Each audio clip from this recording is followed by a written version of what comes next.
Hey guys, I am Shay Gallimore, the founder of Leave a Light On Project. I am so blessed to have the overwhelming support you guys have given me. The page has now reached over 21,000 people, and it's all because of your shares, likes, and comments. I want to thank you all for the encouraging messages. It really means a lot. Today we have the honor of hearing my dear friend Amy's story. Today is also the perfect day as Amy has reached 3 months sobriety. Please keep in mind it's incredibly brave of Amy to share her life with us. Amy, why don't we start from the beginning? My name's Amy and I'm in recovery. I was born in Vancouver, BC, May 9th, 1985. I was raised in Kamloops, BC. I have 3 younger siblings, sisters and a brother. I have an older brother I don't really know, but for the most part it's just us 4. And we moved to Kamloops when I was just a baby, a couple years old, and my mom and dad divorced. And I remember moving around a lot. After that, we moved around between my mom and my grandma and my dad for a little while, and that was really hard. I had a pretty hard upbringing, and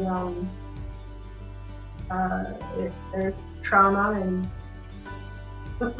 I remember when I was maybe 2,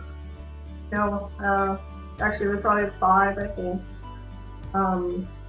Me and my sister were asleep in bed. We were with my dad at his friend's house, and he came barging in, scooped me and my sister up, and his girlfriend came running in and pushed him down, and we fell down with him in his arms, and she took us and ran out the door with us, and hid us in bushes the whole way to my grandma's. And I remember hiding in the bushes, and she was telling us to be quiet, be quiet. I didn't know why.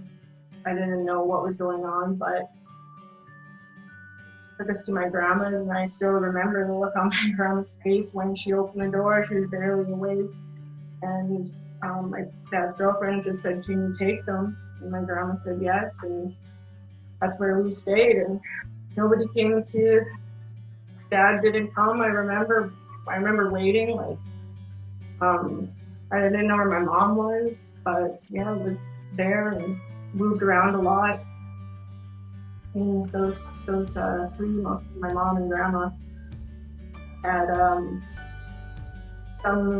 had some sexual trauma. Really confused me early in my childhood.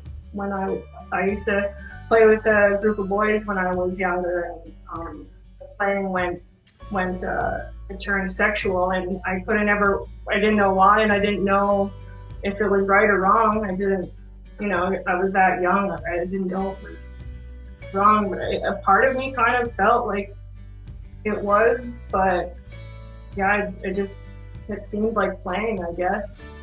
And I went through that happened again, the next year with a teenage boy, and there was a lot of drinking and drugs around me when I lived with him. I remember there was a lot of drinking and drugs when I lived with my mom.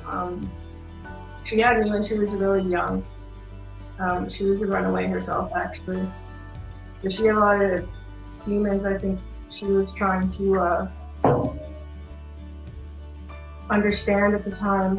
So there was always a lot of random people at the house and just partying, and I built a resentment towards it, alcohol, and it was really hard because I felt like my mom would rather drink than spend time with me.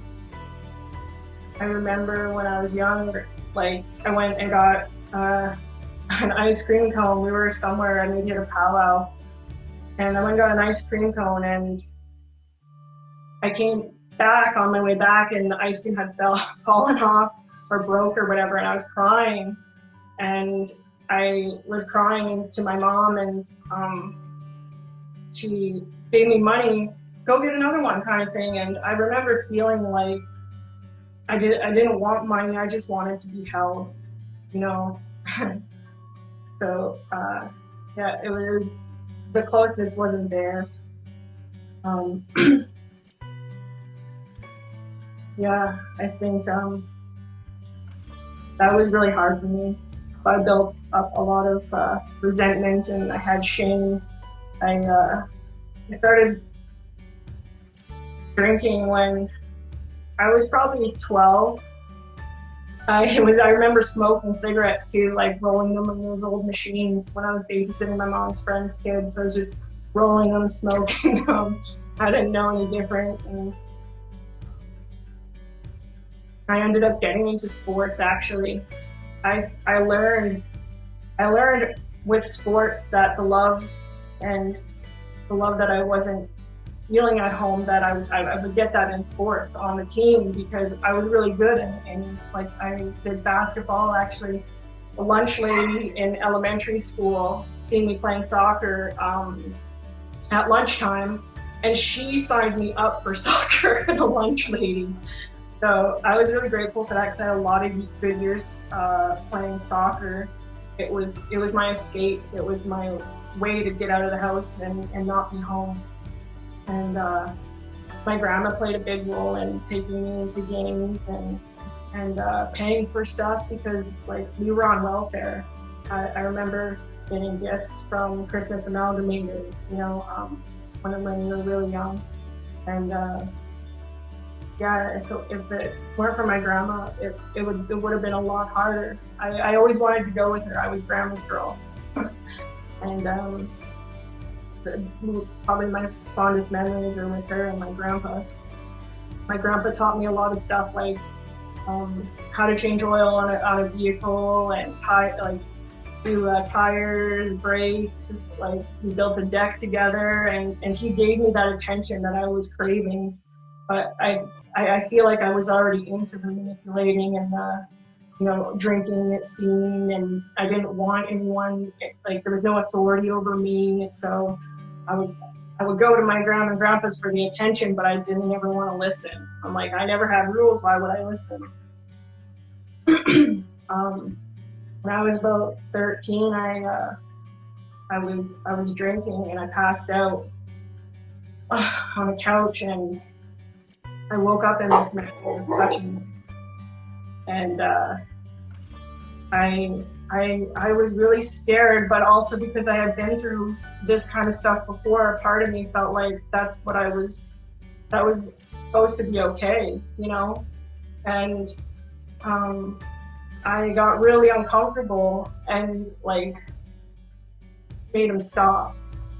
And I ended up having to like go to the police about it once my grandma found out, and I was really upset with her because I was so ashamed and so embarrassed. I felt like I did something wrong, and I didn't want to talk about it because it was so embarrassing. And even when I went in to tell the cop, the lady, she was interviewing me, I didn't even tell her everything because I was just like I was so embarrassed and shy, and it started creating this discomfort around me and my body after, like, you know, I wouldn't even get changed in front of the other girls in the change room because I started getting so secretive with my body. But at the same time, I felt like that was the relationships I had to have to feel loved.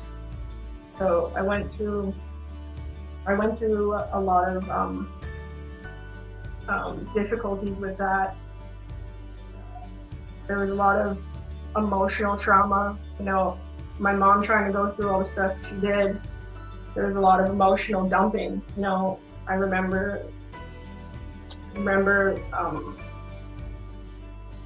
just sitting there and my mom just like telling me how hard things were for her and crying.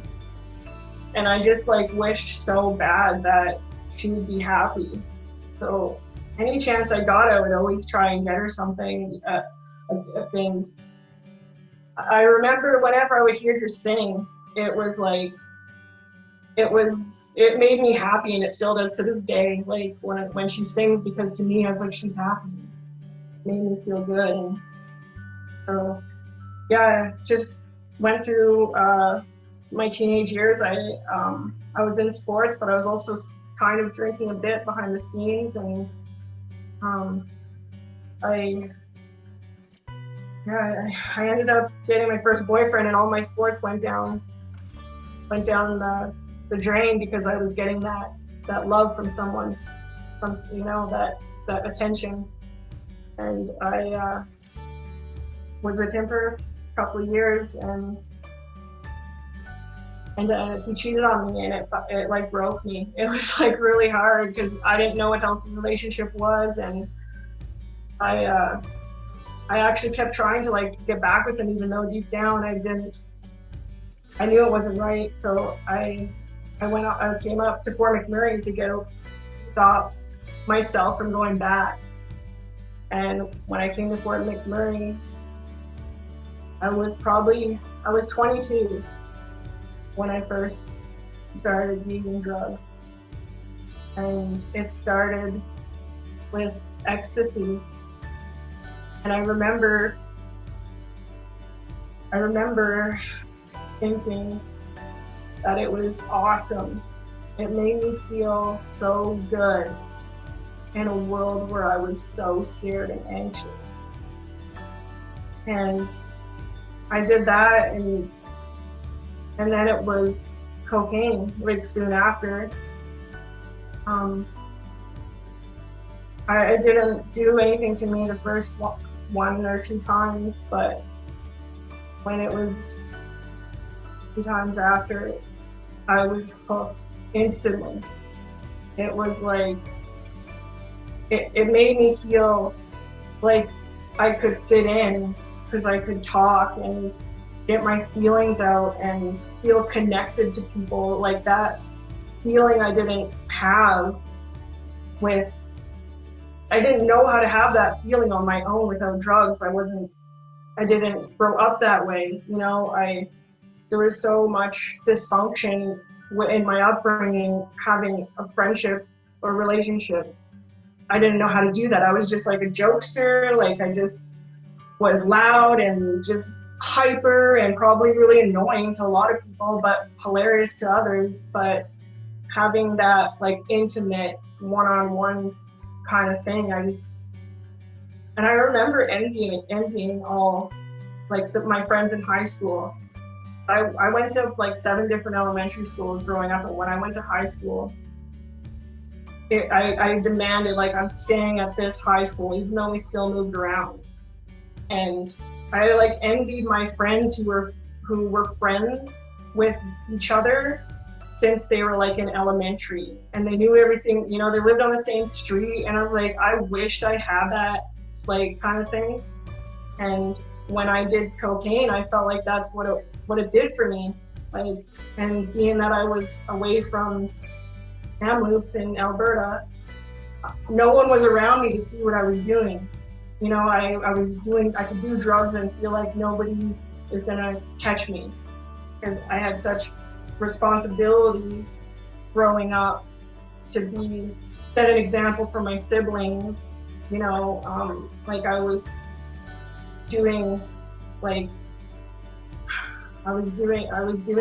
taking care of my siblings the best that I could while my mom was in her addiction. And up here, I just felt like I had no responsibility, and it felt great. And that took over me for a few years. I remember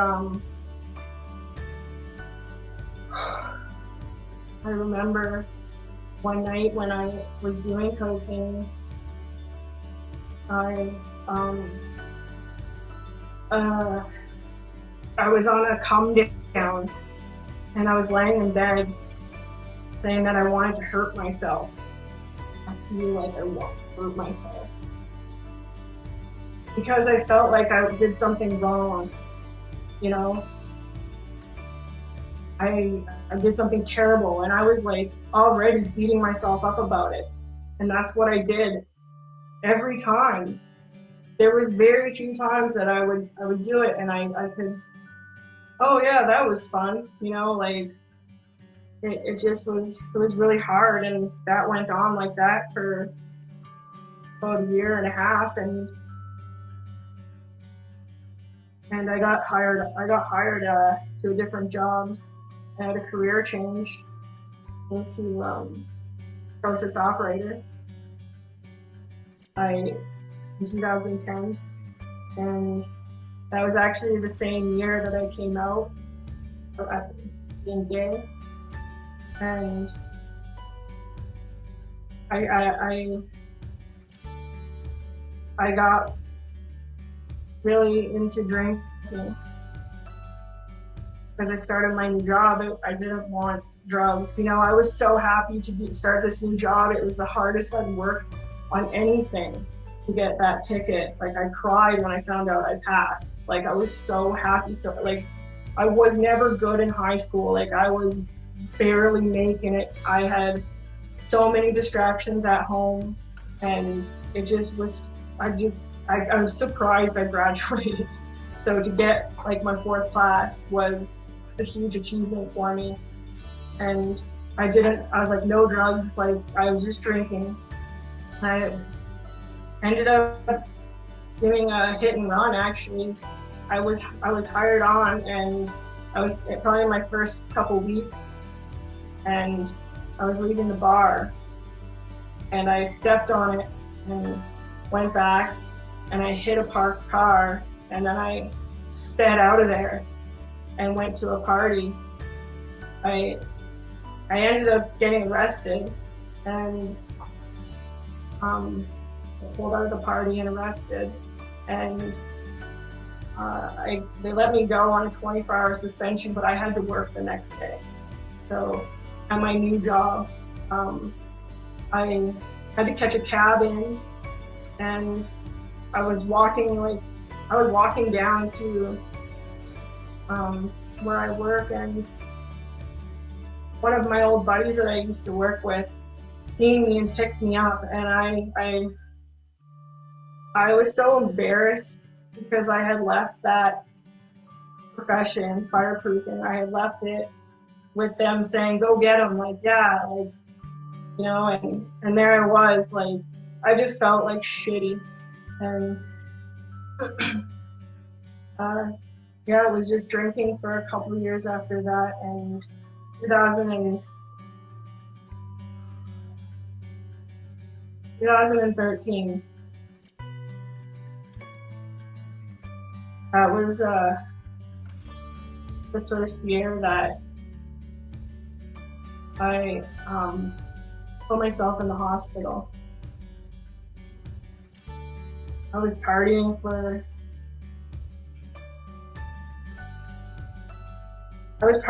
probably 3-4 days doing MDMA, and I had probably 100 pills on me, and it was just, I don't remember really sleeping, I don't remember really eating, and when I got home, I had to go to the hospital because I couldn't stop throwing up, and I was really dizzy. It was scary because I didn't understand, like, I was like, I'd never gotten to that level before, and that's where I was at that point. I had been to the hospital a couple times, actually.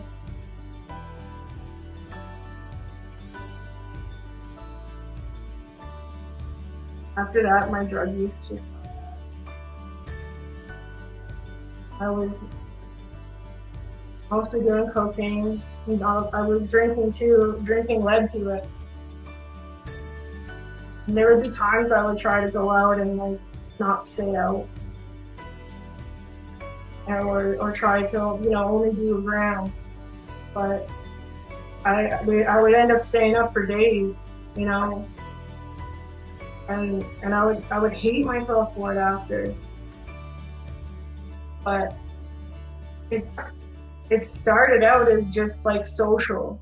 It's like, oh well, like people around me doing it, you know, it justified it. But then I started doing it for myself or with who I was with at the time. And I started missing work and I started getting really scared. And I remember thinking about treatment at that time. And I didn't follow through with it. Instead, I just kept using. I just kept using more and more. 2015.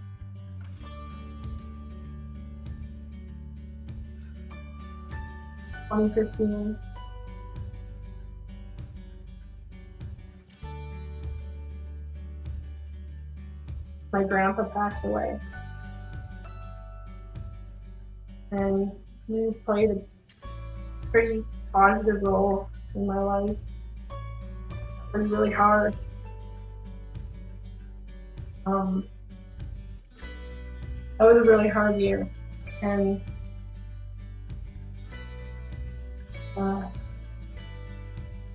when I went to his funeral, I ended up doing cocaine at his funeral.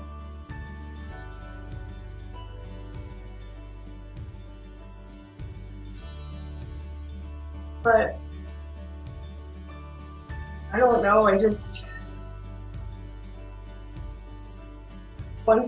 once I'm drinking and it got in my head, that's what I wanted.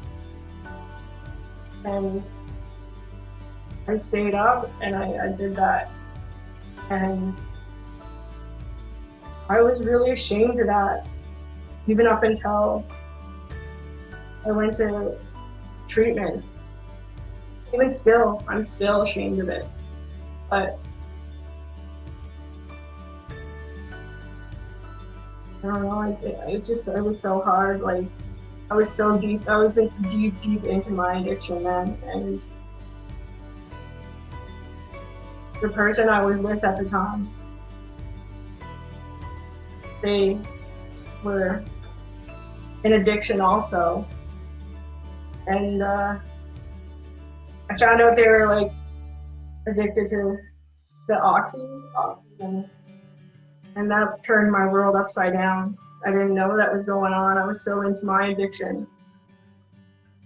I ended up taking $20,000 out on my credit and sending her to treatment, while I stayed back and just kept doing drugs. And I didn't know how to fix myself.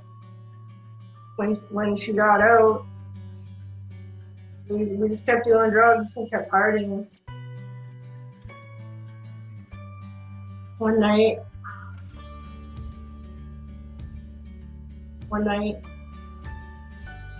night before I was supposed to drive to BC, we had some drinks and started doing cocaine. And of course, I always tell myself I can stop. Like, I'll just do this much and I'll go to bed by this time, but that never happened.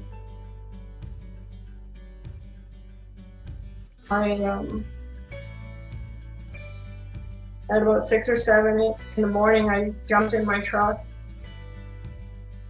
I met the dealer for some more cocaine and drove to Edmonton. Stopping to do drugs on the side of the road by myself. I made it as far as St. Albert. And I pulled in to stop at Best Western there, and I was at the reception desk, get a room, and I collapsed in the lobby. The ambulance came and they took me to the hospital, hooked me up to EG and put me in a room by myself.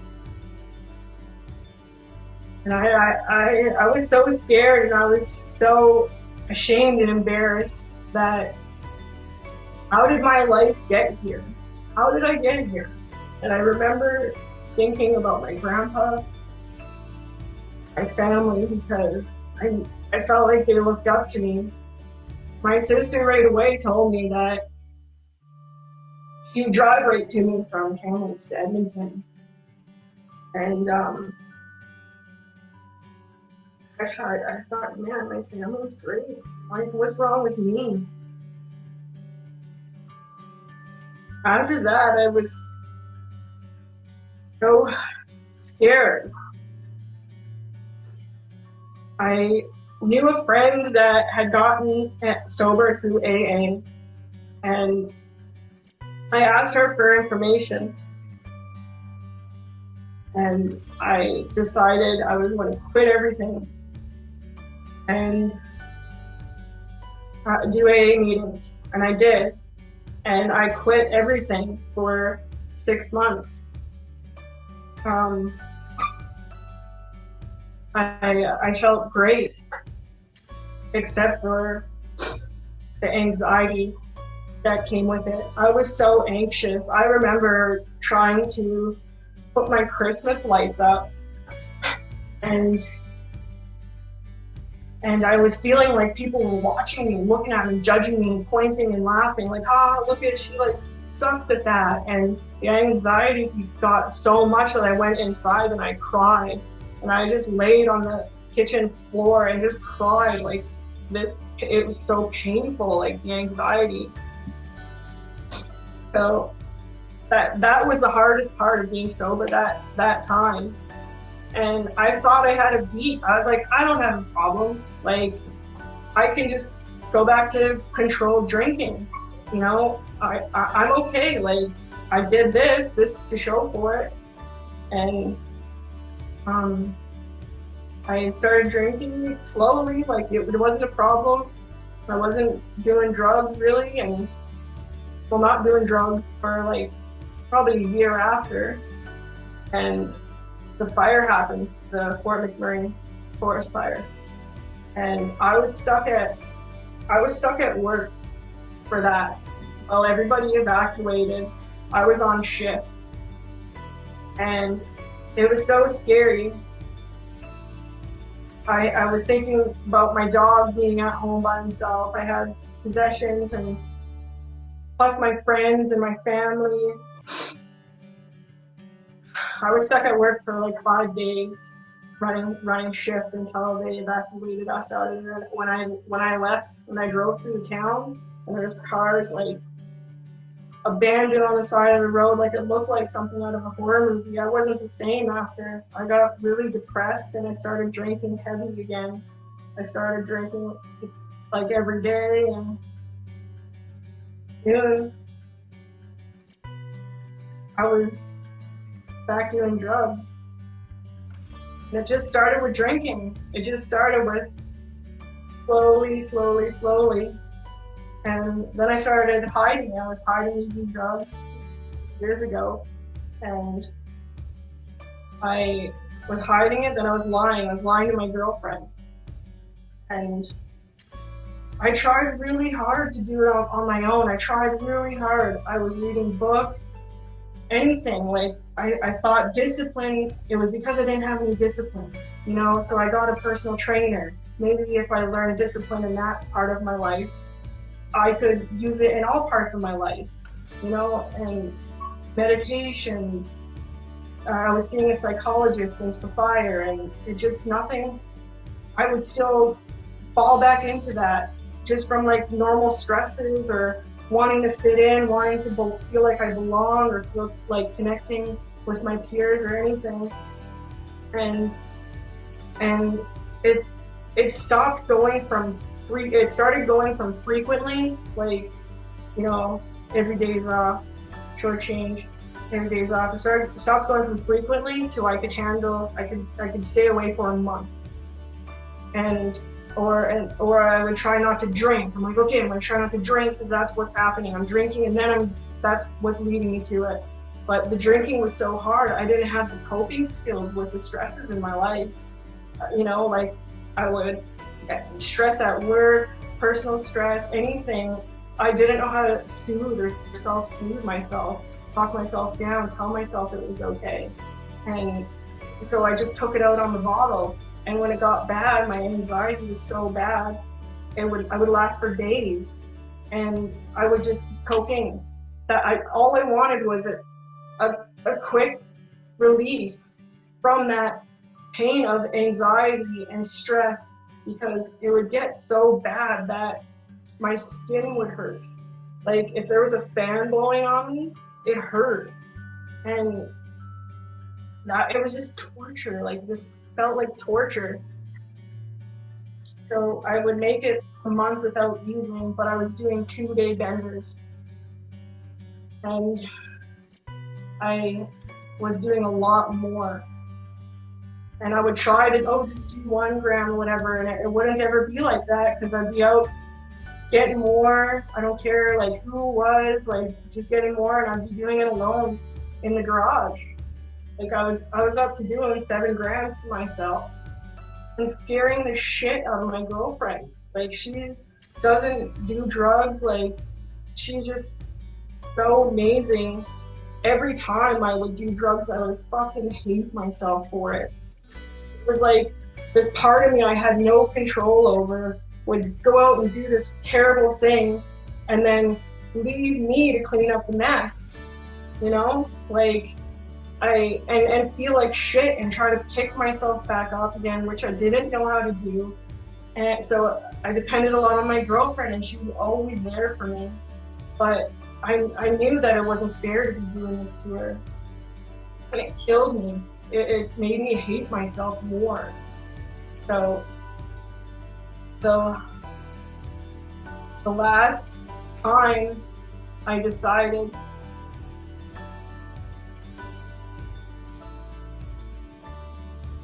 the last bender I went on was in July, and I went home because I thought I needed home, like recharge me. And it didn't. I just ended up doing drugs. I went on a 2-day bender. I missed my flight. I was supposed to come home. I was certain I was going, like my girlfriend was done. Like I just felt like this is my fucking rock bottom. This is it. This is what it feels like. Like I'm gonna lose my girlfriend who gives me that love and that attention that I've always wanted. And I'm gonna lose it over, it's like, lose it because I have this handicap, you know, that I can't control. And it made me so sad, and I cried so much because I just wanted to know, like, how do I get out of this? It was like a merry-go-round that I couldn't get off of, and I was tired of doing it. And I got back home, and my girlfriend had mentioned treatment, and I was kind of annoyed with the idea. I was like, fuck you, like, kind of thing. But after sitting on my couch by myself for 2 days, I was like, something's got to change. I can't keep doing this same thing over and over again. In a sense, I was like, I don't know what to change, but this treatment thing seems to be, and I decided, I was like, yeah, I'm gonna start, I'll call some places and see, and it'll be this much money, and I'll see if I can try and like sneak away from work with vacation or whatever. And I ended up talking to my psychologist, and she kind of was like, you might want to get work involved. And I knew she was right, so I did. At first I asked my girlfriend, because I didn't want to embarrass her any more than I probably already had. And I said, would it bother you or embarrass you if I went treatment? And she was like, hell no, I don't give a fuck what anyone thinks, like, support 110%. And so I called work, and I said, I'm depressed and anxious, you know, I'm depressed and anxious. And then after that came, I have a problem with drugs and alcohol. And right away, because my job is safety sensitive, I get pulled off work. But everyone was so nice, you know, like I kind of expected like I'm gonna get treated like shit, like they're gonna talk down to me, and it wasn't that at all. Like it was, we're here, we've got you, like pretty much, like talk nice to me, like I was so thankful to them, like, and I still like think that when I go back to work, I want to find where like the one lady works, because I want to say, and I bet you she doesn't get it very often, but I want to say thank you, like for listening, thank you for talking to me the way you did. Like they probably don't get that, but I want to do that. So I couldn't wait to go. It was a week away after all the interview and whatnot, and so I went off to treatment. And I remember telling my girlfriend the night before that I'm probably going to have to talk about my past, is what I said. And I said it all nonchalant, like it didn't, I'm gonna have to talk about my past. And when I got there, yes, I was terrified. I really tried hard not to let on that I was. And, you know, I, like you, I did the first meeting, jumped right to the first one, and tried to fit in, find some people to hang out with that I was comfortable with. And just, I don't know, it was really easy. Like people were so welcoming and saying hi, and that made it easier. Like, you know, sometimes you meet people and they do the like cold shoulder, like trying to like feel you out kind of thing. Like people were coming up to me, hey, I'm this person, hey, I'm this person, and I'm like, and they're just looking into your like eyes, like just that connection was, I was like, wow, it was so warm that I was happy that I was there. There was a lot of hard work though. It was like every day.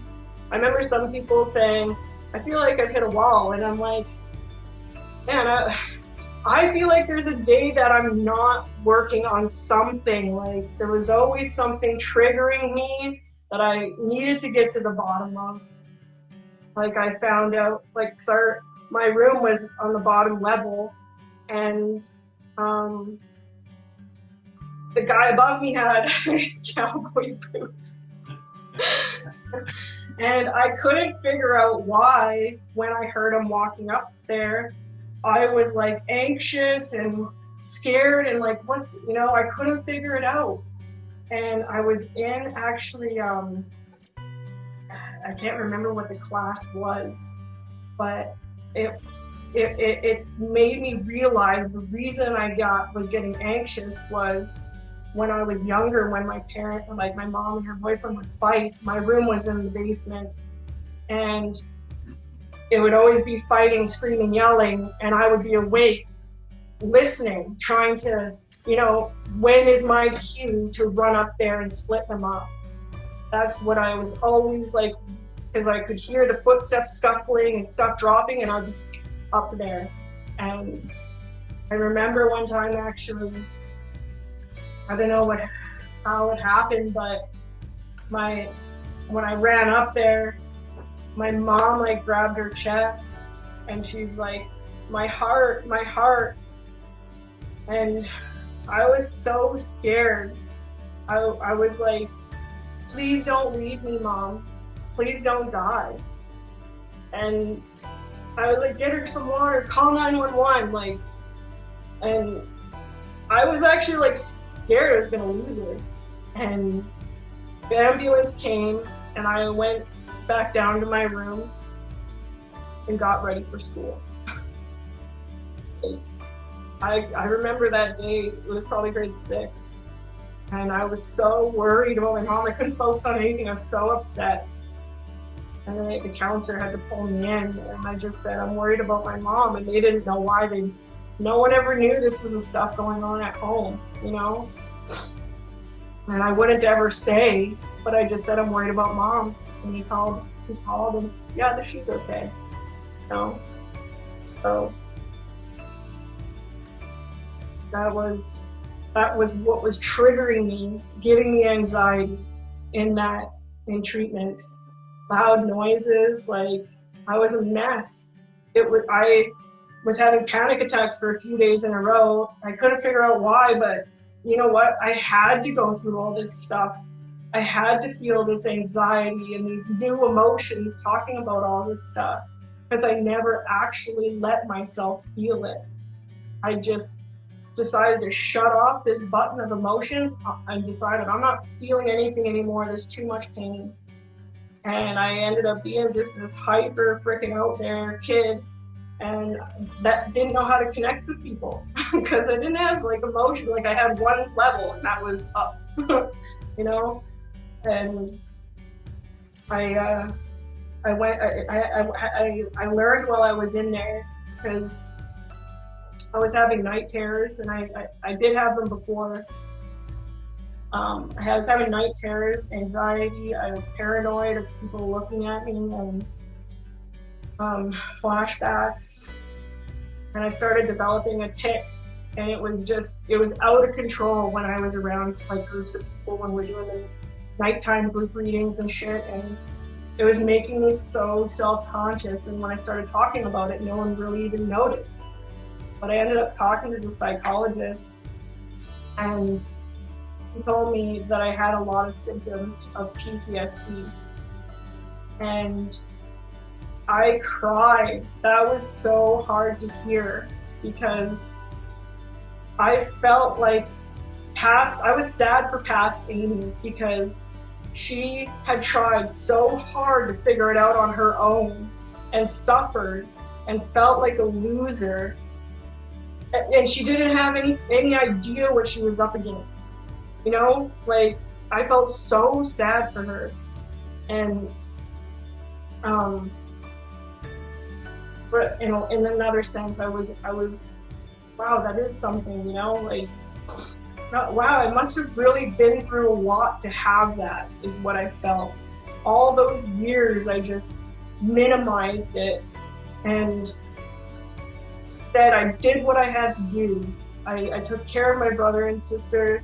I did what I had to do. I bought my sister her first car, took care of them in school, like sent them money to like keep them in school. I'm like, if you go to school all week, I'll send you some money, like while I was up here, you know? Or I'd fly home and I'd meet with the teachers, you know, like it's fly home and like do their mountain of laundry. Like even still, when I go home, when I go visit my sister, I'm like cleaning up. Like if I'm in the bathroom longer than normal, she's probably cleaning up in there. Like I'm not, yeah. So it was the best decision I made, and I wished I did it sooner. But I went. I'm happy that I went. I ended up telling my life story in treatment. You were there. You were like, you were like right across from me. And I was like, this is like, somebody loves me up there, because I always loved seeing you in the crowd, even when I was doing the AA meetings and everything. You just had that zoomed in, like you're just laser beamed right on, and I'm sure everyone experienced it. And it wasn't like it wasn't creepy, but it was just like, all right, Dad's out there. You know, like it's just, you have such a warm look. I remember actually when I first met you, I was calling you 5-0. Yeah. You had the mustache, and I was like, are you a cop? And like, you just giggled, and we like connected right away. So it's like, yeah, this guy laughs at what I say. That's cool. Like, kind of makes me feel funny. But yeah, you're always fun to be around, and I'm really appreciative of that. Even when I was like, you probably remember when I was like really pissed off about something. I was trying to calm down, but I was pacing, and you just went, you came right over to me and like, what's wrong? And you know, and then I told you, and you're like, okay, okay, I'll see what I can do to help, kind of thing. And I really appreciated that. But now, now that I'm out, I got out on September 3rd treatment, and it's still hard because I have still symptoms, PTSD, and I'm seeing a trauma counselor once a week. I go to meetings. I was going almost every day, but I'm trying to balance that out now with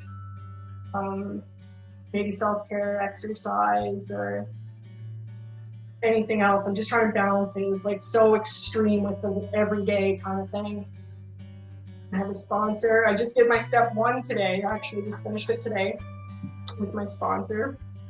And yeah, I'm just trying to take it a day at a time. I am so grateful for the love and support. I'm grateful for all the friends I made in treatment. Like, I've never had friends that like I have in treatment. It's unreal. They've seen me cry. They've seen me laugh. We joke. They know my life. Like, we're in groups together.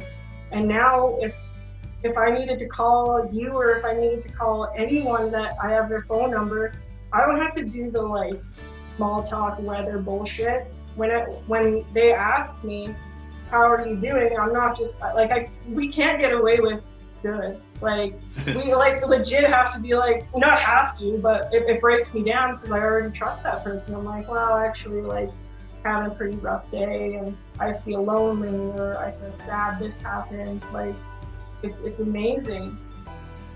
So yeah, I gotta take medication now for my anxiety, but I feel I'm in a better place. I'm so grateful.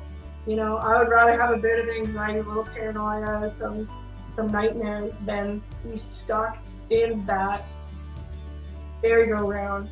Be stuck doing the same shit, hating myself. Because now I love myself. I'm understanding and accepting myself more. And when I came back, I'm sort of tiptoeing around my life here, building this nest of trust, love, and support. I'm only letting a few people in. Hey, this is what happened to me. This is, you know what I mean? I've cleaned up my Facebook and my phone just because I don't want that temptation, and I don't, you know, I don't want to see something and I'm like, oh, I'm missing out, or, you know, so I'm just trying to build this nest that makes me feel safe. And even I'm scared, like I'm terrified, what are people thinking at work, you know, and then I seen your video. And I was actually, I don't know, like 6 in the morning, because like I have a hard time sleeping. And I woke up and my girlfriend was asleep. I was like, you know, watching on my phone your video, trying to keep it not too loud. And I was like, oh, like, it just moved me. It inspired me, because your message of wanting to reach someone, you know, if your story reached somebody and it made them feel not alone, you know, it helped them. That message is bigger than me feeling like I need to hide myself. Like, we went to treatment. We did a hard thing. How come I can't feel proud of it? Why do I have to hide it? You know, like I did the hardest thing I've ever had to do in my entire life. And I'm sure for you too. It was hard. And I don't want to just keep it under the rug, you know? Like, I seen that and I was like, I want to do that. I seen your video and I actually watched it 3 times. I actually showed my girlfriend and she watched it. And I said, I want to do this. Is it okay? And she was, of course, why would it be okay? Yeah. I talked to my family because it's some of their story too. And they were like supporting it. When, you know, I couldn't do it without their support, my mom and my brother and 2 sisters. But I did want to say, you know, my mom, she's 5 years sober, and we're working on our relationship. So, you know, we're all just doing the best we can with what we have to do it. And there was a time that I had a lot of resentment. And then after, I just, I can't grow, I can't move on with that hate in my heart. So I had to forgive.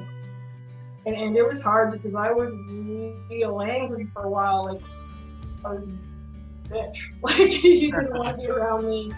And I just had to let it go. So, yeah.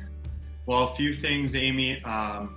I guess I just first want to congratulate you on being 3 months sober. Like, you need to understand how huge that is. It's not easy, and only people in our shoes really truly understand how hard it is to choose this life every day, every situation, and everything you're going through throughout the day. You have to make the right choice all the time, or else it can put you down the wrong road again. So that is 3 months is huge for the life that you have lived. I just want to recognize that. What you did today in sharing your story and the strength that you showed is exactly what the project is about, is to bring people like you and me together to create a love and a connection around such a dark time in our lives. And I feel like we shared that today. So I want to thank you for that, for trusting me and trusting everybody on this page to hear a little bit into your life. And again, thank you so much. I love you so much, and I'm here for you no matter what you need. Is there anything more you want to add? Just that I love you too, and I'm proud of you also. And thank you for setting this up as an outlet. Like, I feel like I've always wanted people to know my story. Like, I didn't fit in, and I always wanted to, and I always wanted to say, hey, it's because of this. I have all this shit behind me. Like, that's why I'm weird and I don't fit in. But this is like, I am really happy that you have this. So thank you. Oh, you're very welcome. Well, I hope you enjoy your day, and remember, we're changing the world one story at a time. Thank you again. Yeah.